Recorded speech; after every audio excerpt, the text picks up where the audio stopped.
امتى يا جماعة والإفاكلار مط بيستخدم كمرطب بشرة دهنية؟ مين بقى اللي قال الكلام ده؟ خلونا نتكلم كده عن إفاكلار مط من لاروش بوزيه شوية ونعرف عنه كل حاجة بالتفصيل، ونعرف ليه الناس بتقول عليه مثلا مرطب ومحتارين هو إيه أصلا استخدامه.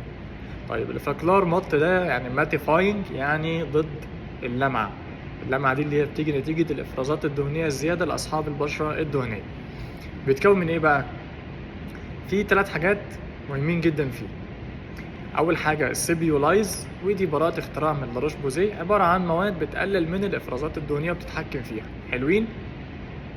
تاني حاجه هي ال LHA، وده اللايبو هيدروكسي اسيد من مشتقات الساليسيليك اسيد، عشان ينظم برضه الافرازات الدهنيه، ينظف المسامات والرؤوس البيضاء والرؤوس السوداء والالخ. انتوا عارفين بقى الساليسيليك اسيد بيعمل ايه. تالت حاجة وهي السيليكا.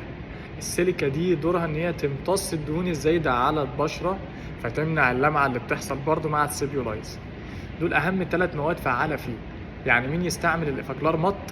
الناس اللي عندها مسامات واسعة، الناس اللي عندها افرازات دهنية زيادة جدا وبتمشي كده بتلمع في الشمس، والناس اللي عندها برضو رؤوس سوداء ينفع يستعملوه، مفيش مشكلة. طيب هل هو مرطب؟ طب ما هو مكتوب عليه يا دكتور ان هو هايدرانت، ان هو بيرطب البشره. هي شركه لازم تكتب عليه كده، لانه فعلا اوريدي في مواد مرطبه بس بسيطه جدا زي الجليسرين. يعني شويه جليسرين كده ب5 جنيه، وشويه لاروش بوزيه اللي هي السيرمال ووتر ب2 جنيه.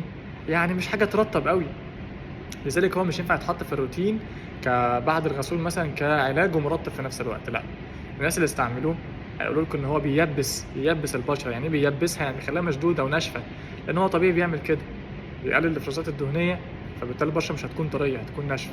اذا محتاجين بعد منه مرطب. يبقى هو في الروتين اليومي بيتحط غسول، بيتحط تونر، بيتحط سيرم مثلا المعالج او ايا كان اللي بيستعمل، بعدين الافاكلار مط، بعدين المسترايزر، بعدين اخر حاجه واقي الشمس.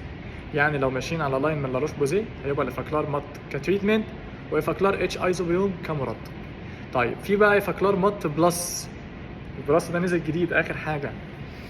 البلس ده ايه الفرق بينه وبين المط العادي؟ ان في زياده نياسيناميد اللي هي فيتامين بي 3، عشان يشتغل مع السيبيولايز على تنظيم الافرازات الدهنيه اكتر واكتر، وبرضه يقلل الالتهابات اللي في البشره الدهنيه، الحبوب المحمره دي.